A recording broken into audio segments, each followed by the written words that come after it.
Вы начинаете? Ну давай. Hi everyone, it is Mikhail and this is your introduction to MongoDB. The easiest way to understand MongoDB concept is to figure out the difference between structured and unstructured databases. Another name for structured databases, relational. When we are talking about relational databases, we use something that's known as SQL, Structured Query Language. SQL is not database itself, it's only query language to interact with specific type database. SQL allows to update, store, delete, and retrieve information from relational database management system. SQL databases have two main characteristics. All information inside this type database represents like tables. These tables have connection between each other. The problem with structured data is if you need a lot of time and resources to create appropriate design. Just to show one example. In this case, it's not easy to add some extra information for only one person. In this case, you need to add entire column, and with almost all values are null, and with only one field with valuable information. But skip this restriction easy with unstructured data. NoSQL databases don't have strict schemas. Different parts of information inside this database are completely independent. And you don't have to follow for something like tables. There are four most common types of non-SQL databases: key-value, document-based, column-based, and graph-based. Information inside key-value databases represents like a big hash table. The most common examples are dictionary and associative arrays. Information inside column-based databases represents like sets of rows with different columns and types of columns. I didn't dig inside graph-based database because I am sure you need to only know that type database exists. We are most curious about document-based database because Mongo refers to this type of databases. Information inside Mongo represents information inside document-based database represents like XML and JSON file. In case of Mongo, is JSON file. In this slide, you can see typical structure of JSON file. Only one field is necessary, field ID. If you don't add this field, Mongo will automatically add for you. On this slide, you can see a relationship between MySQL and MongoDB terminology. You can see that collection of documents inside Mongo called collection. You can see that field in MongoDB same like column in MySQL. Document same like row in MySQL, and database is the same name for database in MySQL. You can see also that MongoDB have something similar to join in MySQL. Installation of MongoDB is very easy because you only have to download installation file and follow the default configuration. Mongo supports almost all Windows operation system and Linux operation system, but I didn't find anything about FreeBSD and macOS. On this slide you can see two most common commands in MongoDB. It is show databases, available databases, and another command for switch to existing database and create new database if this database didn't exist. In this slide you can see that query language inside MongoDB is very similar to query language inside MySQL. You see that common command from MySQL, insert, update, and delete, is available inside MongoDB. This slide is very interesting because you can see speed comparison between MongoDB and MySQL for 1 million records. This comparison was performed inside Ubuntu and on Amazon server. Besides of this, I want to mention that MongoDB pay for this speed you're reliable because MySQL don't allow you to host your data, but in case of MongoDB, in some scenarios, you can host your data. In the end of my presentation, I want to mention about advantages and disadvantages MongoDB. The first of all, MongoDB have easy installation, and you don't need to waste a lot of time to create appropriate design. MongoDB is easy scaling because if you need to expand your database, you need only add some extra memory or add new server. Information inside MongoDB represents like JSON file, if very useful for programming language like JavaScript.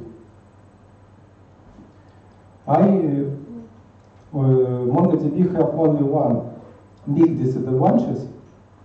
One of these is not a big community in comparison of SQL databases, no support like Oracle and Microsoft.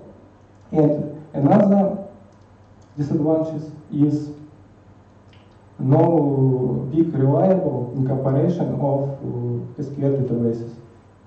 In the last slide, I can provide you about information which I used in this presentation. Thank you for listening.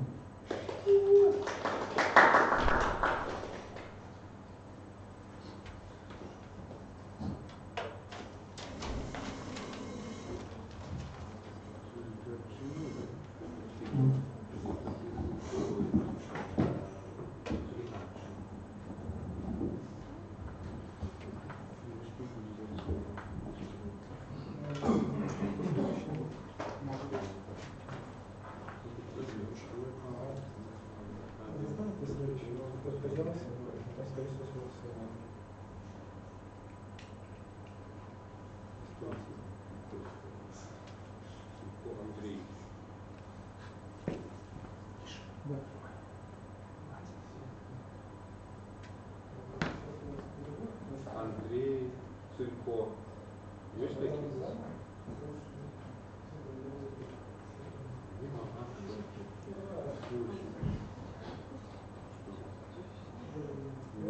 А есть кто выступать просто может?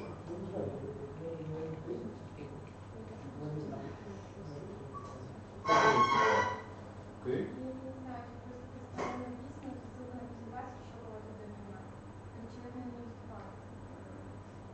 Хорошо, кто есть, давайте выступать, тарабаните, после ближе.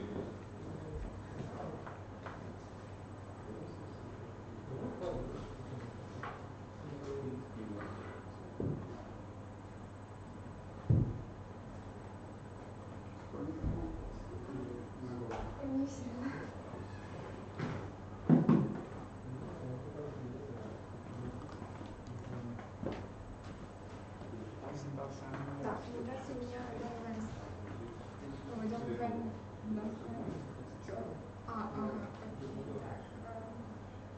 а можно это может быть? следующих различных работ.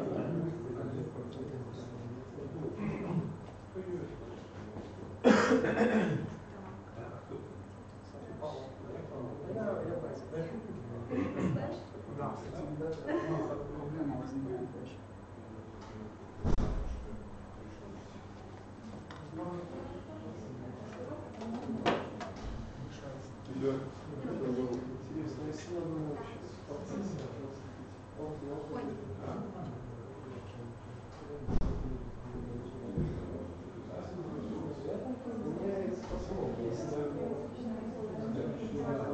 Очень важно.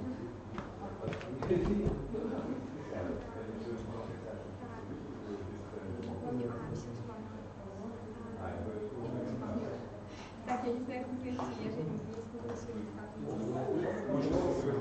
Сейчас я посмотрю, как ссылку возьму. Секунду.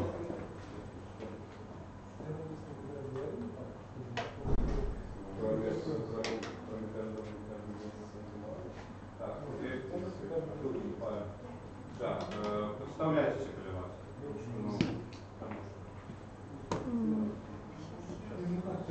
Hello, my name is, I'm going to talk about your partner.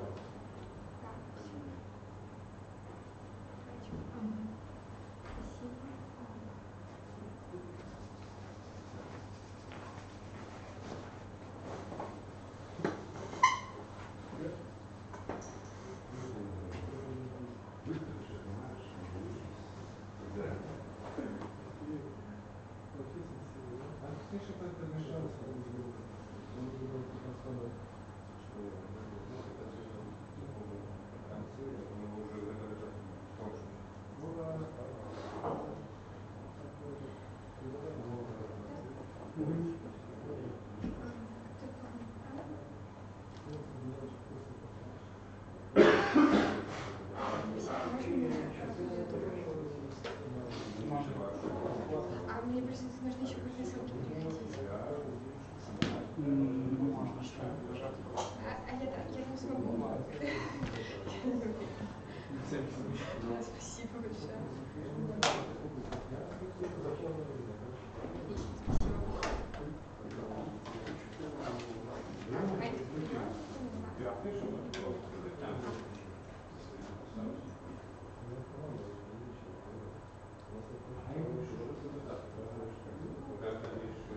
Так, слышно, отлично.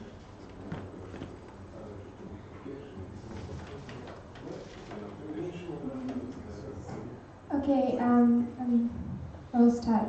Hi, my name is Nesta Boksha, and I would like to introduce the events to you. Okay, let's get started. An event is a signal that something has happened. All DOM nodes generate such signals, but of course, events are not limited only to DOM events. Browser works with all kinds of event types, and let's take a look at them. That's mouse events. Click is quite obvious. Context menu, that's right click. Double click, mouse enter, that's when the pointer is moved onto an element. Mouse leave, when the pointer is moved out of an element. Mouse over, that's when the pointer is moved onto an element or onto one of its children. Mouse out, when the pointer is moved out of an element or out of one of its children. Mouse down when we press the mouse button, and mouse up when we release it. Keyboard events, key down, key press, key up. I think that's quite obvious. Track events, track when the user tracks an element. Track start when the user starts to track an element. Drag over when the tracked element is over the drop target. Drag enter when the tracked element enters the drop target. Drag leave when the dragged element leaves the drop target. Drag end when the user ends to drag the element. And drop when the dragged element is dropped onto the drop target. Focus events, focus and blur, everyone knows that. Touch events like touch start when the user touches an element. Touch move when the user moves his finger across the screen. Touch end when the user removes his finger from the screen. And touch cancel when the touch is being interrupted, like for example with another finger or something like that. Here I've attached a useful link. That's a link to Anna Seleznyova's speech on Web Standards Days. That speech was called Finger Language because it's all about fingers, like sensor screens. She talked about like how to handle different events, how to detect them, such events as tap or drag. And she added some really cool info, like the info about 3D touch. Personally, I didn't know that before, so I strongly recommend you to go and to check her speech on this subject. Of course, in order to convert any event into some productive work, we need to create an event handler and register it to the DOM node. There are 3 event handling models like inline, traditional, and W3C. Inline is the most simple one. It's just you need to create an attribute inside of an HTML tag with the name on plus event type. And you can assign to this attribute either code in quotes or the invocation of event handler function. Okay, I'll show you it works. Of course, it's quite messy to write everything in one line, so you can separate this code in script, and you can just invoke this function. As you see, it works just the same. In order to remove this handler function, you need just to remove this corresponding attribute, just like that, so it will work just one time. Another event handling model is traditional. It's just like more sophisticated and it's more commonly used. That's on plus event type property, and here you assign just your event handler function. So it works just like that. This function that you create, event handler function, the first argument it gets, it's an event object itself. So you can work with all kinds of properties and methods of this event object. We will talk about different properties and methods a bit later, but here I've used type property, so it will alert the event type. Let's click. In order to remove this event handler function, you need just to assign to this property null value. So it will work just one time. But it's vital to know the difference. Like when we talk about inline method, we talk about function invocation, and when we work with a traditional method, we just assign to this property event handler function itself. So why there's such a difference? That's quite simple to explain, because like in the last case that you can see here, the browser, when he sees the attribute, the browser creates a function with the body, with the content of this attribute. The browser removes this content into the body of the function. So just like that. And in the first example, if we add like parentheses, then we will assign to the onClick property just the execution of the function say things. If, for example, our function return undefined, then to our button on click we will see undefined. That's not what we really want. And the last event handling model, that's W3C, add event listener. This event handling model allows developers to add like multiple event handler functions to the same elements and the same event type. That's not what the previous event handling models can do. Oh, I forgot to talk about this add event listener property. It gets like 3 arguments. Event name, that's a string with the event type. Event handler, that's an event handler function itself. And use capture, that's a Boolean value that shows true for capture and false for bubble. False is also the default value. We'll talk about capturing and bubbling a bit later. Okay, so as you see, it works.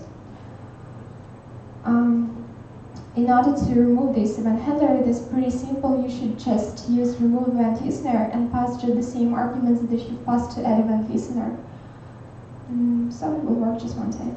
But it's vital to budget the same arguments, the ones that element listener has. Like, if you omit some, like here, you forgot to put true at the last argument, then it won't work out, because the default value, as I've already mentioned, is false. It won't find the corresponding event handler. So it's really important to remember that. Okay, now it's time to learn about event object properties and methods. If we talk about properties, that's type property that will return the event type, a string. Target, that's the element the user interacted with, for example, clicked on, something like that. Current target, that's the element that has the corresponding event handler attached to it that works with this event type. Bubbles, this value returns Boolean if this event type bubbles, and false if it's not. And now everyone knows that not all event types they bubble. For example, such event types as scroll or focus or blur, they do not bubble. Event face will return 0 for none, 1 for capture, 2 for target, and 3 for bubble face. We will talk about that a bit later. And methods, composed path will return an array composed of all elements that are ancestors of the target element. Prevent default, this method will prevent the default behavior from the browser. Stop propagation, this method will stop either capturing or bubbling.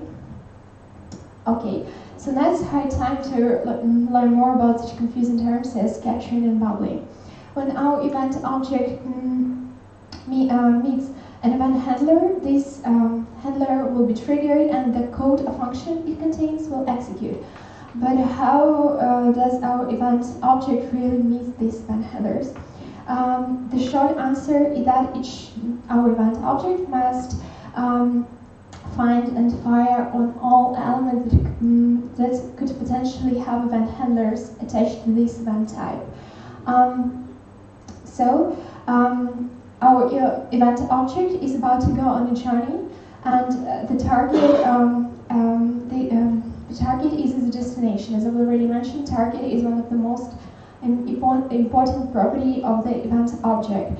Target is the innermost nested element the user interacted with. For example, the user clicked on some element. This element will be the target. As a rule, this path will start at a window, and our event object will move from window on all ancestor elements to our target. Okay, and finally, event object meets this target. Just in case this target has event handler attached to it, to the corresponding event, to this event type. And now he will make the return trip. And this return trip is called bubble phase. So it's pretty simple. It's just, you just need to remember one rule: capture down and bubble up. Okay, so event propagation path consists of capture phase, target phase, and bubble phase. Why are there such paths?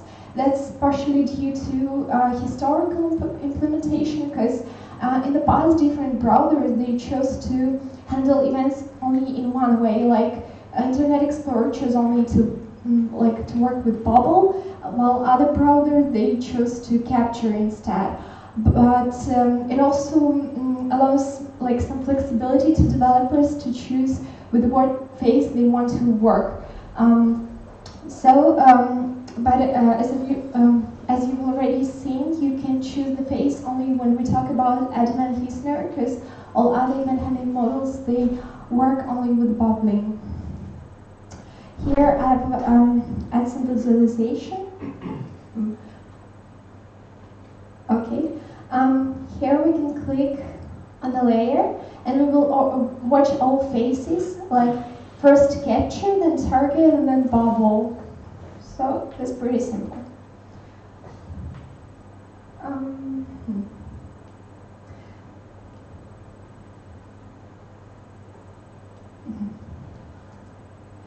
another example. Okay, why we even need this like bubbling, capturing? The answer is pretty simple, and that's event delegation. That's a beautiful concept that is based on bubbling and capturing. That lets you create like some elegant solutions without odors, code writing, and stuff. Here I've created a simple example. Just imagine that you have like some list, but the content of this list is uploaded like dynamically from the server, and you need to add some event handlers for the lead elements. Of course, you can wait for the content to be uploaded and to be rendered as job nodes, and then you can attach all these event handlers one by one, but that's a bad solution. Instead, you can just add event handler to its ancestor. And as you see, it works. Here I've added just one event listener to their ancestor, which is main list. And inside you should just check that the target is what you really want, here lead element. So if we click somewhere in between, it won't work, only if we click on the element. So I guess that's it. Thank you for your attention.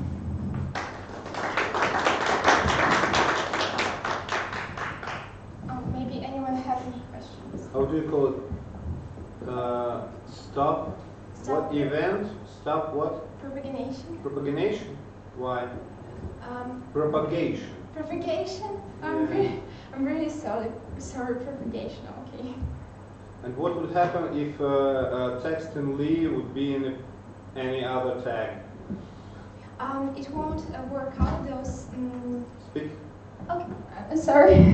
Okay, it won't work out because here inside here I check that I need only Lee elements. So this event listener won't work on anything except for Lee elements. Thank you.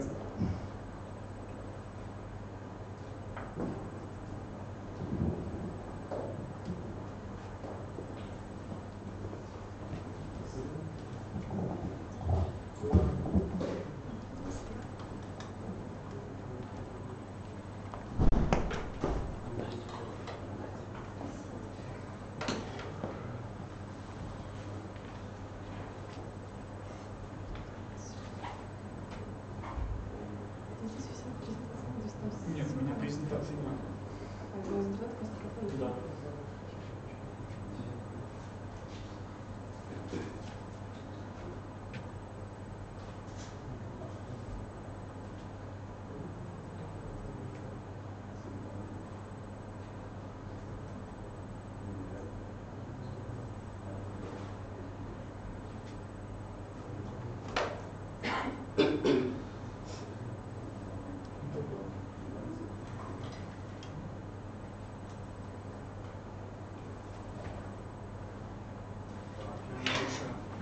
Обычно.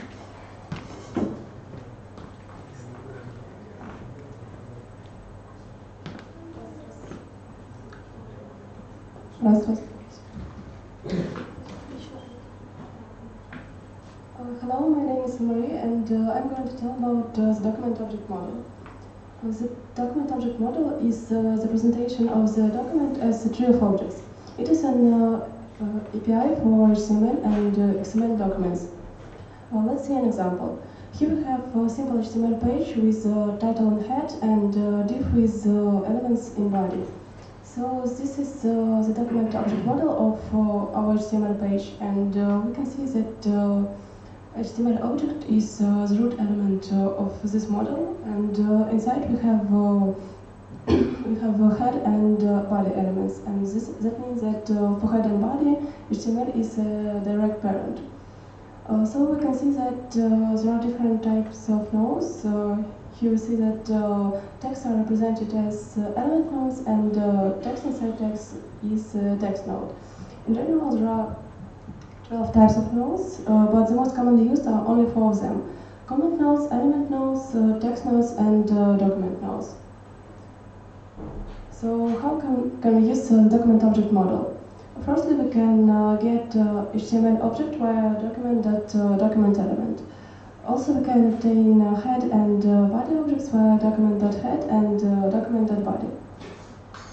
As mentioned, there are different types of nodes, and element nodes is one type of them. And we can navigate through all nodes or through only element nodes. All nodes have properties like child nodes, first child, or last child, and when we want to navigate through only element nodes, we can sometimes just write element word inside node property. For example, when we navigate through all nodes, we write first child, and when we want to navigate through all elements, we write through only element nodes, so we write first element child. Elements also have own properties like ID in HTML, child element count, attributes, and many others. Often we need to get the element quickly from DOM, wherever it is.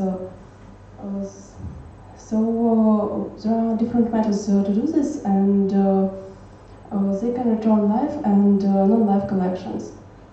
Live collections always reflect the current state of the document and auto-update when it changes. All methods starting with getElement by return live collection, and one example of it is getElement by ID, and it exists only in document context. That means that we can't apply it to any element. Another methods like getElements by tag name and getElements by class name can be applied to any element. QuerySelector all and QuerySelector methods return non-live collections, and they are used to find element by the CSS selectors. It is better to use them because they return non-live collections and they don't auto-update when the collection changes. So to create an element, we can use create element method. Let's see an example how it works. So here we pass diff value to this method. Then we change the class name, and we can change in HTML of this element, and then append it to body via append child method. So document fragment interface represents a minimal document object that has no parent. It is used as a lightweight version of a document, and it helps us to apply many elements at one time. Suppose we need to create a stack of elements and insert them into DOM. So the first way to do this is just create elements and paste them. But we should remember that inserting in DOM is very expensive, so here document fragment can come to rescue. So let's see an example. Here we create a document fragment object and then fill it with child nodes. After this, we append it to body. Elements have many useful properties, and I want to tell about two more of them. Element class list. Element class lists allow us to add and remove classes, and the first way to do this is to use add and remove methods which take class names. And another way is to use toggle method which also take class name, but then it checks if this class exists, and if so, it removes it, otherwise add it. And the last thing I want to mention is style property. It represents a collection of CSS property value pairs set in element style attribute. This property allows us to change values of CSS properties. Thank you for watching.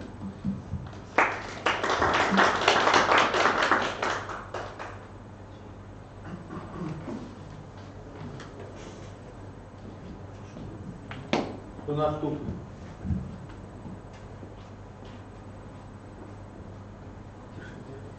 Дмитро Захід.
briefly.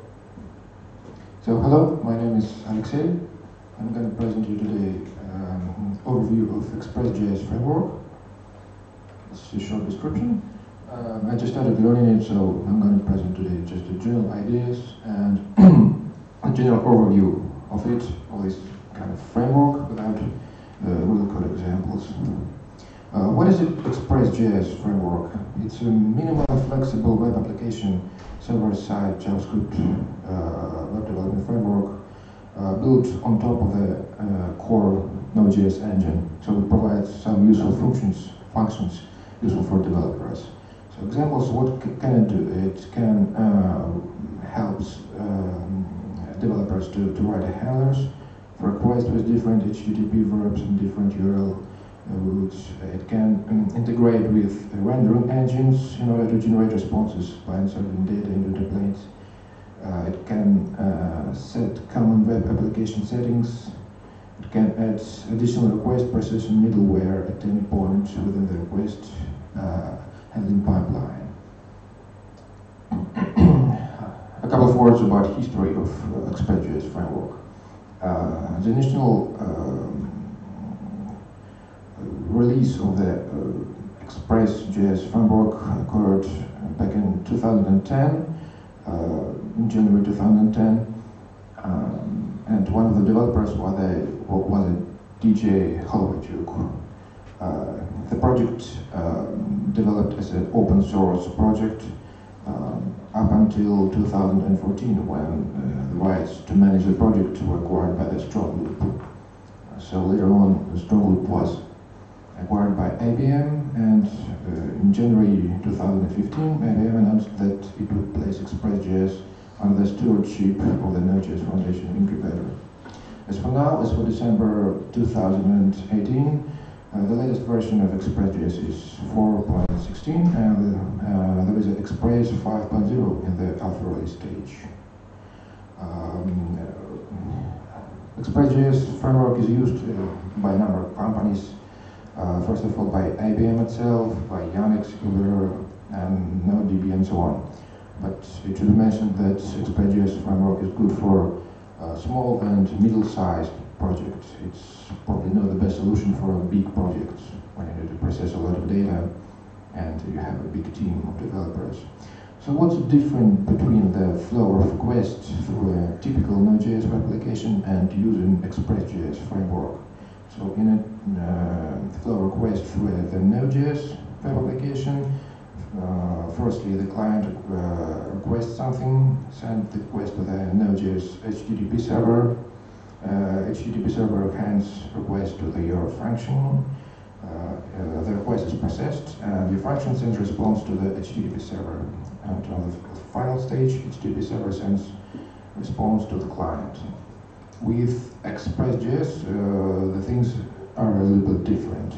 So, firstly, the client requests something, but after the Node.js HTTP server hands a request to Express application, Express adds features to the request and response, and we have a middleware stack. So the one handler is divided into several parts, and they're processed separately. So after the middleware stack did their job, your functions respond to the requests, and finally the HTTP server sends response back to client. One distinguishing feature of the Express.js framework is its minimal philosophy. So it's very rare to build an Express.js application by any size using only Express.js framework. So more likely you're going to use a lot of third-party middleware to do what you want. It gives, from one side, a great flexibility, and from the other side, it requires, it makes it very important to make the right choice of middleware and third-party applications you're going to use. There are 4 core parts of Express.js framework. These are middleware. When instead of calling a single request handler function, There are several handle function requests which deal with their own part of work. So the work is separated into smaller parts. The routing, which breaks, breaks the one big request function into smaller pieces, and which are executed conditionally depending on the URL and HTTP methods a client sends. Sub-applications, that separates each application domain in small applications that can be mounted on a specific path. And the last core part is other conveniences. They're used for quickly and easily tying together all the components necessary to put up a web server. A little bit in details about core features. So middleware functions, by their definitions, these are functions that have access to the request object, the response object, and the next middleware function in the application's request-response cycle. So currently there are a wide range of different middleware developed by different teams. So basically, any team would be able to find anything they want to put up a web server they want. And using the middleware provide the possibility to use a middleware pattern. In this pattern, there are in this kind of pipeline, you have a row of different middlewares. So each middleware can invoke the next middleware in the pipeline or provide a response. So this kind of to end this chain of pipelined middleware. So there are a number of benefits of such kind of patterns. It avoids coupling of the sender of a request to the receiver by giving more than one object a chance to handle the request. So it also provides flexibility in distributing responsibilities among objects. Routing. The routing methods specify a callback function called when the application receives a request to the specified route and HTTP method. The main difference between sub-applications and routers are the setting inheritance. So routers were introduced in Express.js 4. So starting with the Express.js 4, you can now modularize your application without complicate things with problems of setting inheritance. Express.js is unopinionated, and you can use different middleware and routers. So in this figure, you can see how the Express application can be divided into several routers. Besides this, Express.js allows you to define routers that can be used in larger applications. So you might have an administration panel in your application, and that can function differently from the rest of your application. The last thing are the conveniences. So they add some number of convenient features. For instance, to send a JPEG file from a folder in a pure Node.js, you will have to write a number of rows of code. In Express.js, that's only one call to send file methods.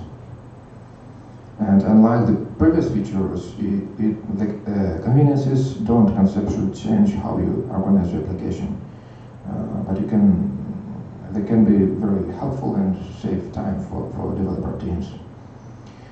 And summing up, advantages and disadvantages of Express.js framework.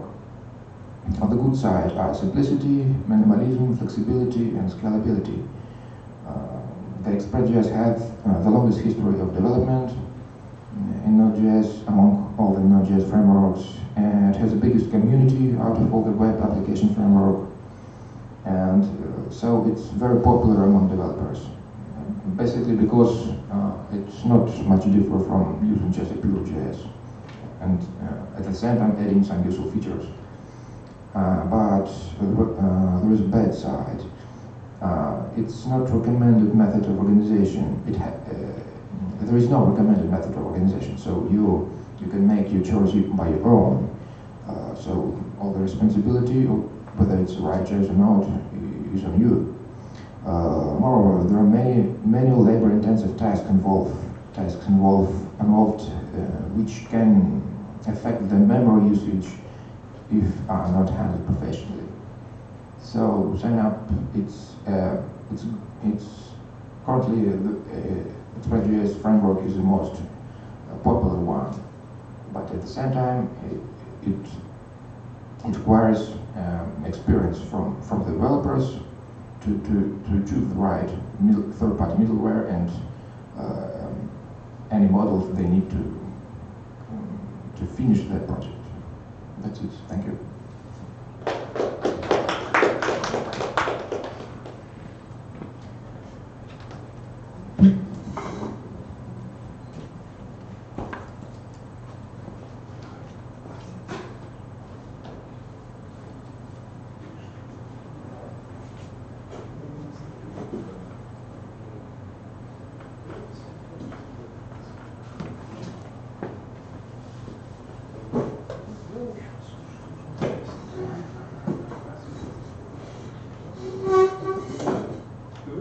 Выступаешь, да? Да. А кто ты? Зыков Сергей, последний там. А, ну, ясно. Привет.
Оно, наверное, без имени потянет, просто по GitHub. Ну, без имени просто вести. Что там будет?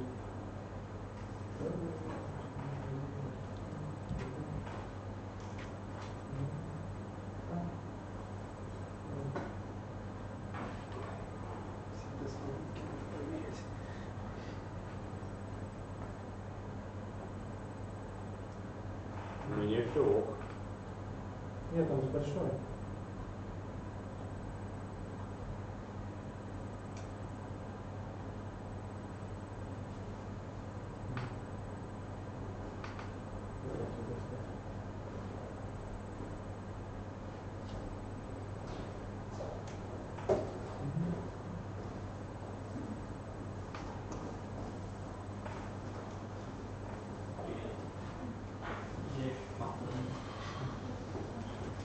Case sensitive.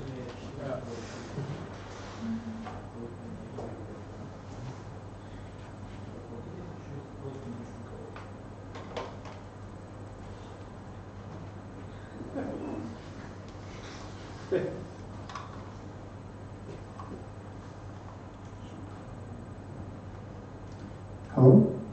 Oh, hello? Normal. Document object model. Introduce yourself. Yeah. Ilya. I will tell about document object model. First, when a web page is loaded, the browser creates a document object model.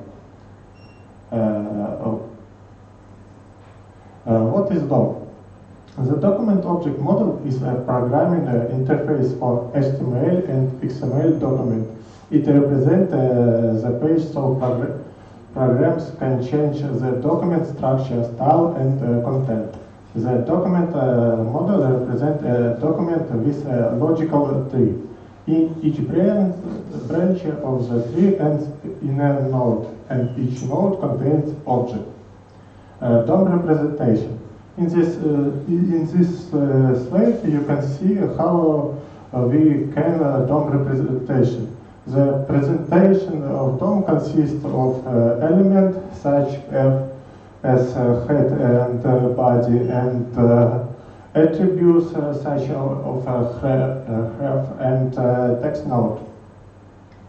The principal standardization of DOM was handled by the WordWire Web Consortium, which last development and recommendation in 2004. What took over development of the standard publishing is a living document. The WordWire now publishes snapshot of the Word standard. Why do we need a DOM? DOM need to provide a structure represent of the document. For example, a tree. DOM is a need order to manipulate the page, read information from HTML, create and modificate elements. Note. All items is DOM are different as node. Node is an interface from which a number of DOM IP object type inherit. There are 12 different node types which have children of various node types, such as element, attribute, text, seedate, section, and other. In practice, we usually work with 4 of them. Document, the entry point into DOM. Element node, HTML text, the 3 building blocks. Text nodes contains text and comment. Sometimes we can put the information there, it won't be shown, but JS can read it from the DOM. All nodes has method and properties. A property is a value that you can get or set, and a method in action you can do. Node method. Append child has a child node is equal node. Remove child, replace child, and other method. Some example of method. Node append child method add a node to the end of the line of children of special parents. In this example, I create element and add to the end of the document. The node has child node. Method returns a boolean value indicate where the current node has a child node or not. In this example, I remove element if you has. The node clone node method returns a duplicate of the node on which this method was called. Where the node element we have cloned and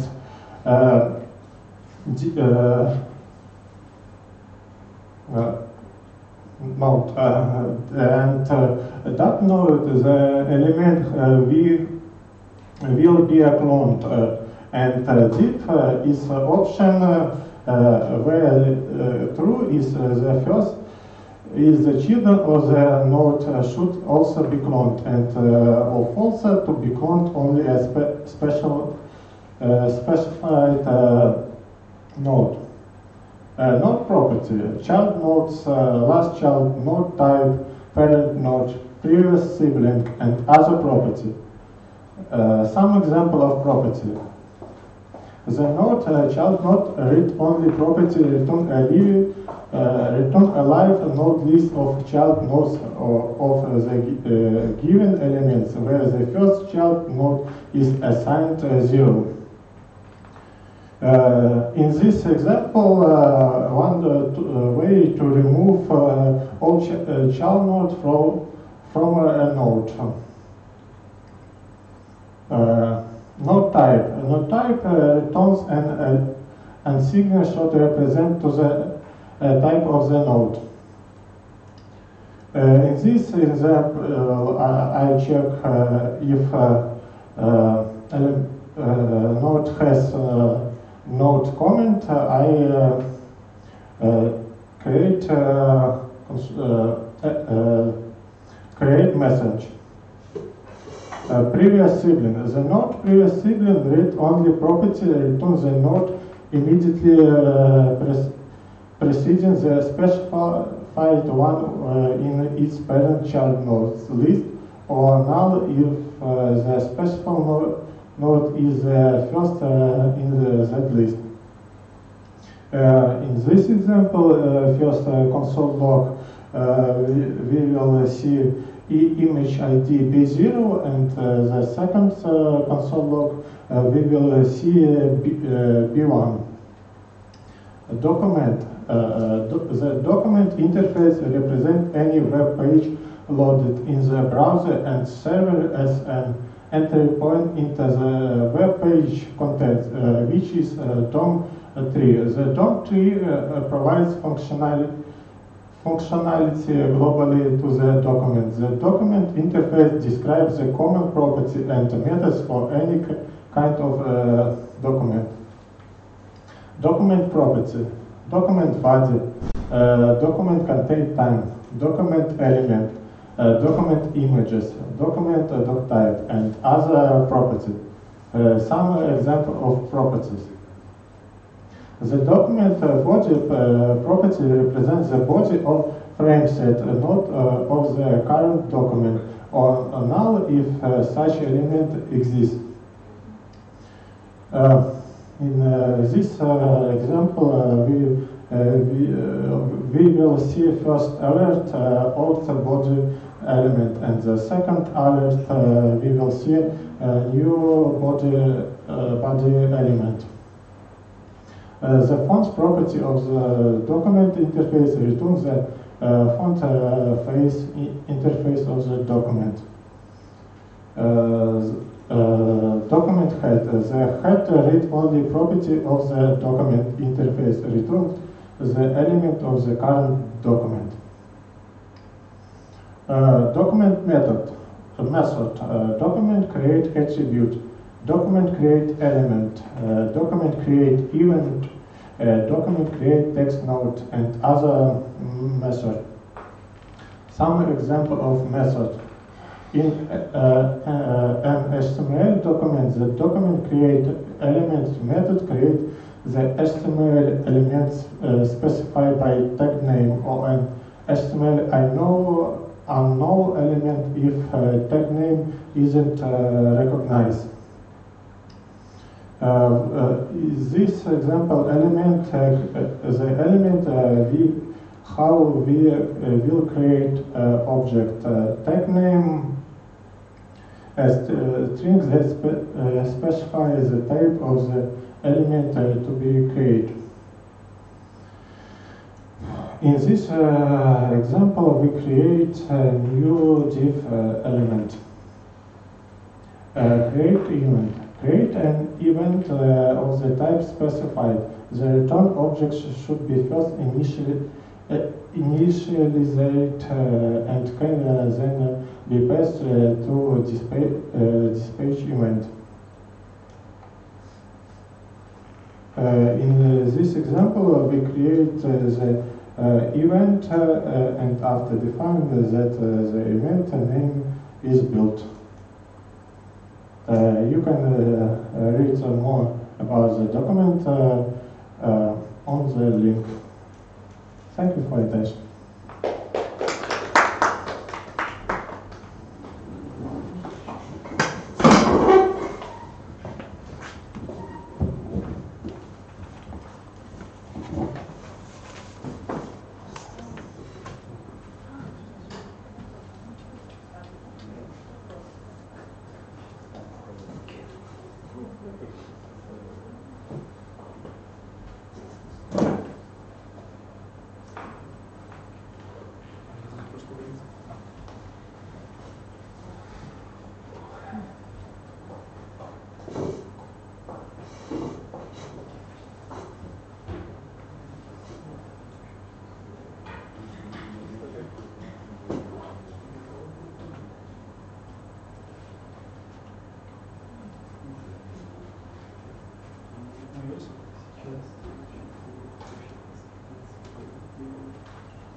Hello, my name is Sergey Языков, and now I tell you about databases. Content. What is a database? We have some data, some information. This data could be anything. Could be text, numbers, documents, or images, audio or video.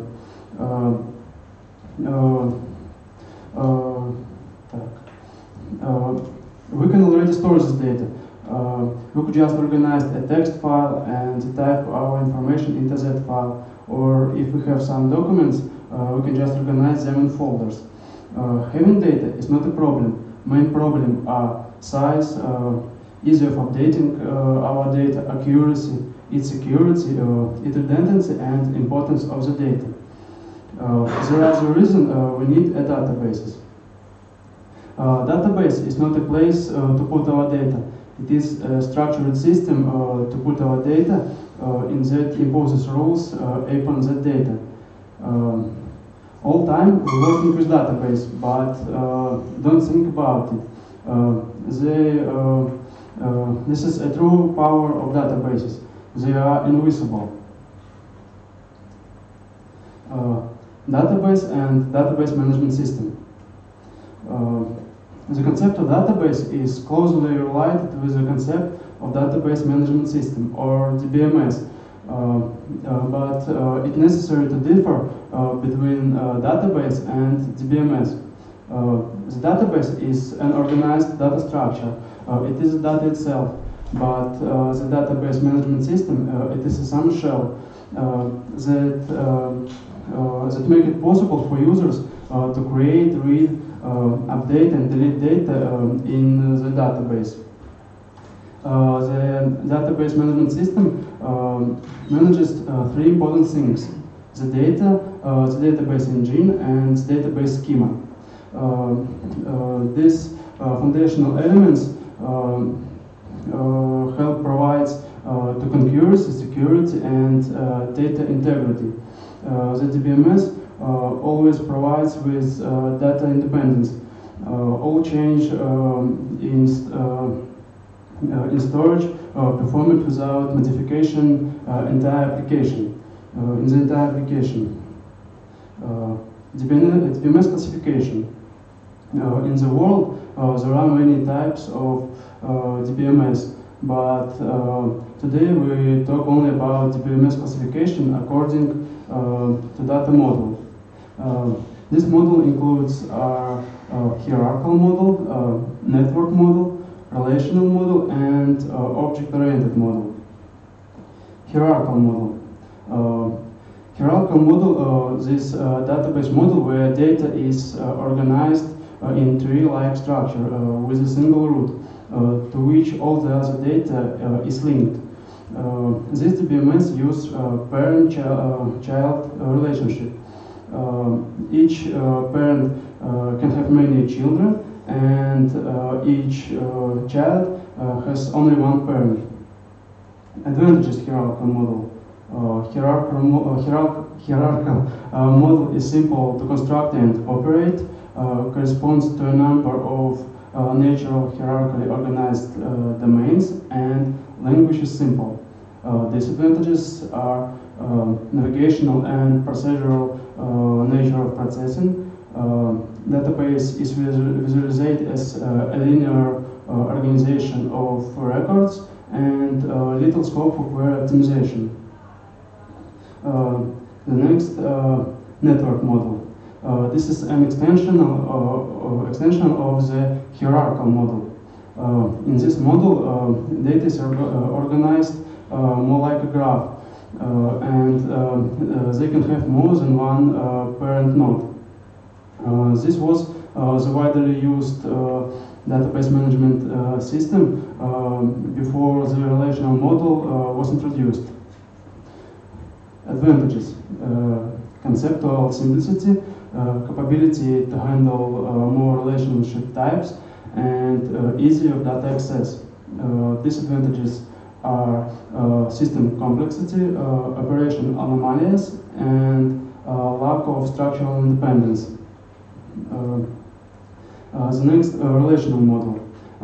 In this model, the data is realized. In this model, the data is represented by two-dimensional tables, and all the information is stored in rows of that table. This data was introduced in 1970, and now it was the most widely used database in the world. The basic structure of data of this relational model is tables. Advantages: the tables are independent and not related by pointers. The tables can be easily expanded by new columns, and it is easy to create user-specific views.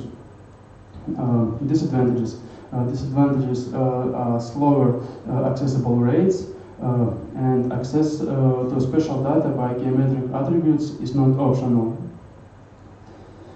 And object-oriented model. In object-oriented model is a model where data is represented in a form of object, as used in object-oriented programming. Advantages: allows the real world to be modeled more closely. It new data types to be built from existing types, and the schema evaluation more reusable. Disadvantages are there is a general lack of standards of OODBMS and requires the query optimization. DBMS architecture. The design of DBMS depends on its architecture. The architecture of DBMS can be one tier, two tier, and can be single tier or multi-tier. The tiers are classified as follows: one tier architecture, two tier, and three tier architecture. One tier architecture. This is when the database is directly available for you to users for using database and for store data. This architecture is used for local application development, where programmers directly communicate with database for quickly response. Two-tier DBMS architecture. The two-tier DBMS architecture is based on client-server architecture. the direct communication take place between client and server. And two-tier architecture includes an application layer between the user and the DBMS. And three-tier DBMS architecture. Three-tier DBMS architecture separates its tier from each other based on the complexity of user and how they use data in the database. It is most widely used architecture to design of a DBMS. Its architecture can be used in web application and web application. This architecture includes database tier or data tier, application tier or middle tier, and user or presentation tier. And the most popular DBMS, the Oracle, MySQL, Microsoft SQL Server, PostgreSQL, and MongoDB. So that's all. Thank you for your attention.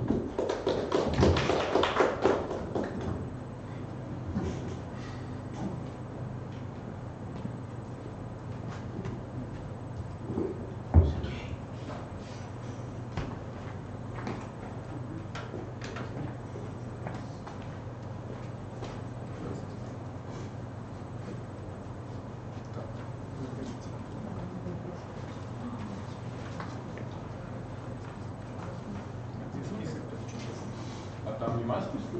Чекай. Земно.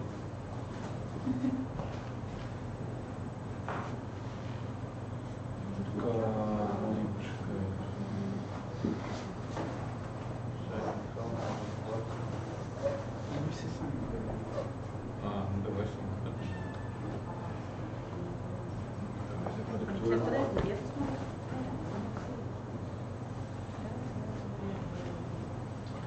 логика его. Да, да.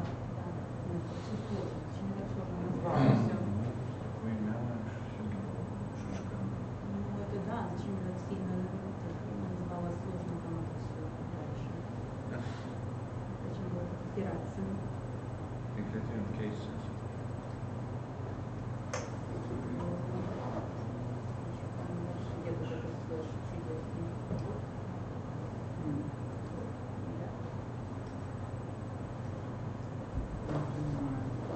Вот.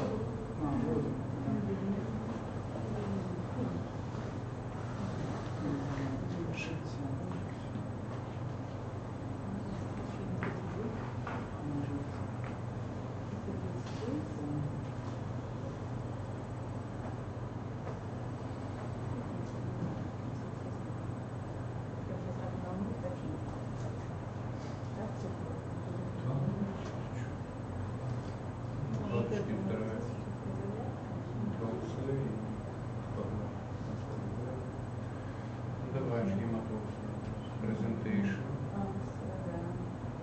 There is literally prepare.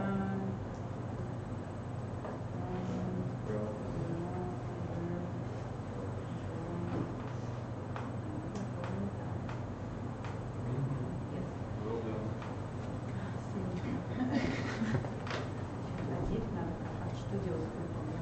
Я могу нажимать. А можно? Все, больше снимать не буду.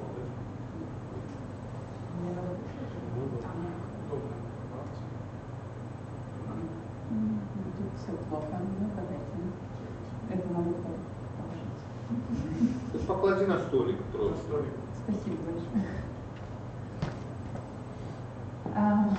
Hello, my name is Svetlana, and first of all, I want to say sorry for the mistakes I will make.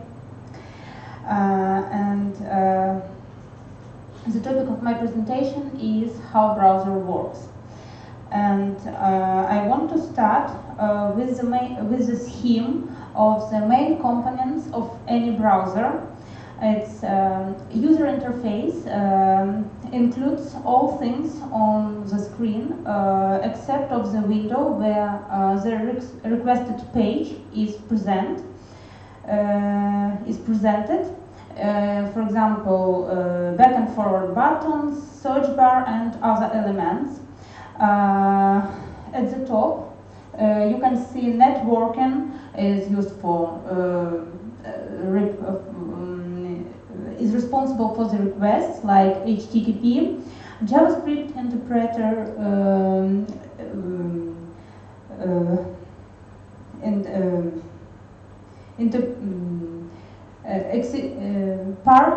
JavaScript interpreter parses and execute JavaScript, and UI backend is used for drawing HTML page on the screen. Data persistence on the right side is for persistence different type of data. So browser engine marshals the interactions between UI backend and rendering engine, and the rendering engine is responsible for the main functionality in the browser, for the parsing HTML and presenting it on the screen. Different browsers use different rendering engines. For example, Internet Explorer, Trident, Firefox, Gecko, Safari WebKit, Chrome and Opera, Blink. It's a fork of WebKit. Gecko, WebKit and Blink are open sources. And every rendering engine is getting the requested document by chance in 8 kilobytes. And when the requested page is loaded, the rendering engine does parsing of HTML and creating the DOM tree. Next step is creating another tree, the render tree. I will speak about this a bit later.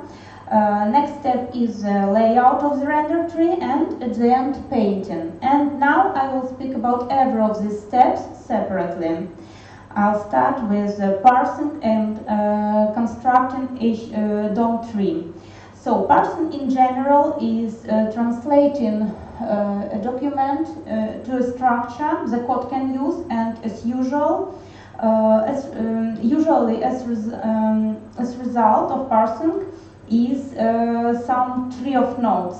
And in terms of HTML, parsing is turning the HTML text into the DOM elements tree.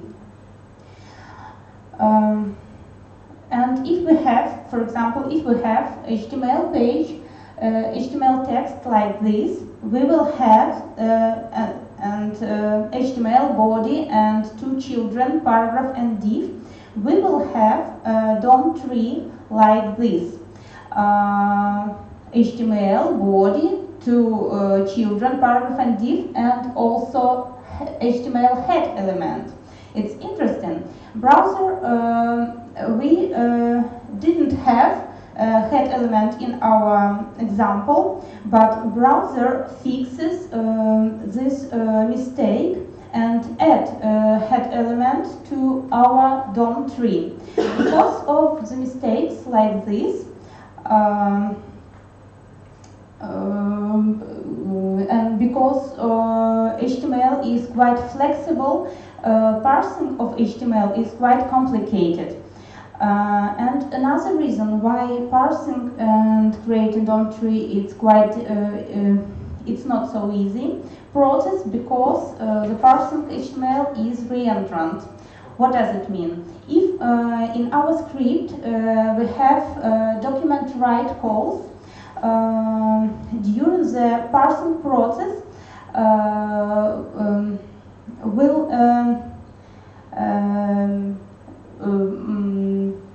browser will add extra tokens to our DOM tree during the parsing. And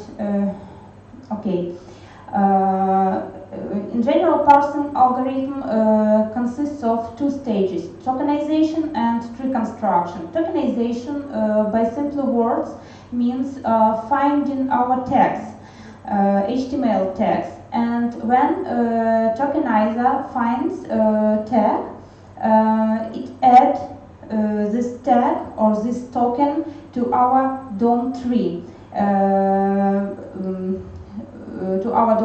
And root element in our DOM tree is the document. We have some scheme about working tokenizer and how DOM tree is constructed. Tokenizer, tree construction, and by script we can add extra tokens. Okay, next step is creating of the render tree. It's a visual representation of the document. For each HTML tag is created a render box with the corresponding CSS rules. And if we I come back to our example of HTML. If we have this HTML text, we will have the render tree like this. And in this tree, we have no, for example, head element, but we have all other elements with the CSS rules.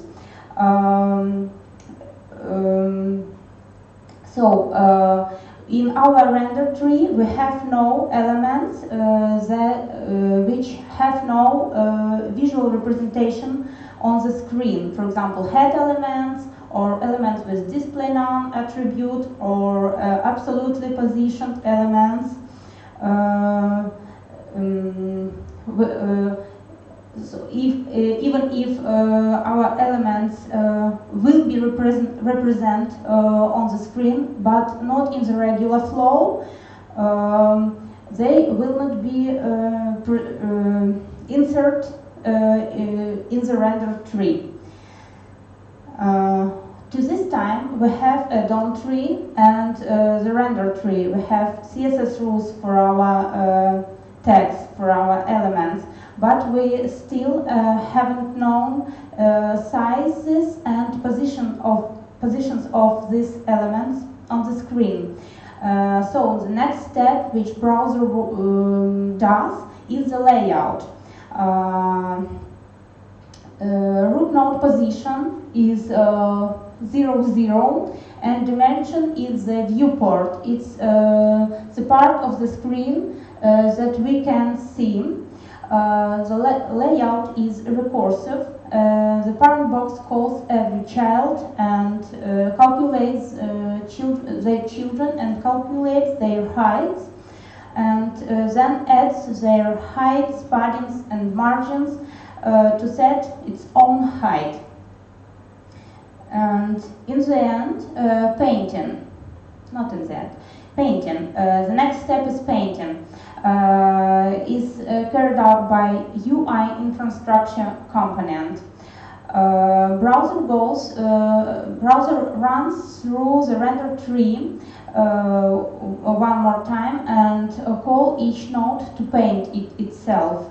And if some render box have the third dimension, that index, browser paint it bottom up. And now our page is on the screen, is presented on the screen, but every our action triggers relayout or repaint, and every browser try to minimize its the changes. If the changes have non-geometric character, it triggers only repaint. But if if our changes are like resize or adding or hiding different elements on to the screen, it will trigger the relayout. And now I want you to see how browser, at the end of my presentation, I want you to see how browser really works. I hope you can see this process. I think it's interesting. And the page is quite simple. I hope you can see. The page is quite simple, but the work is quite complicated.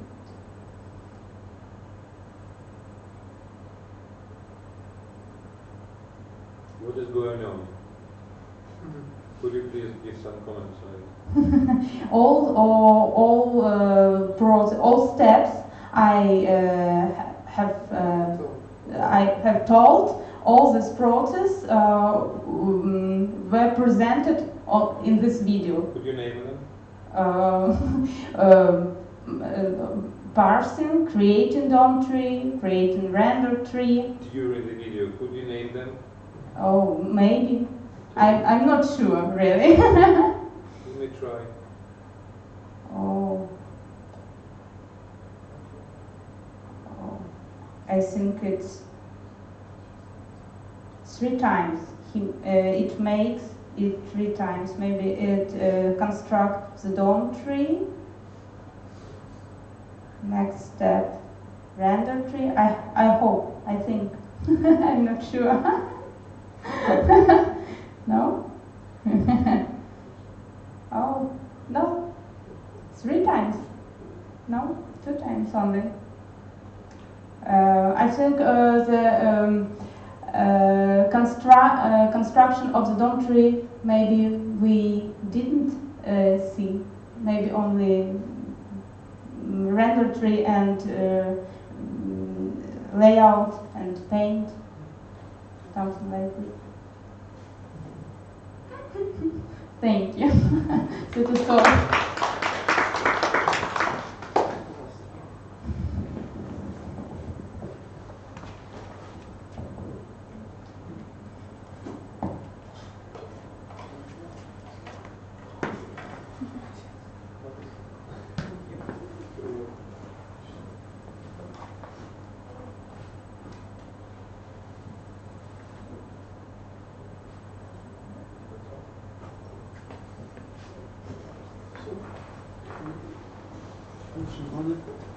Все,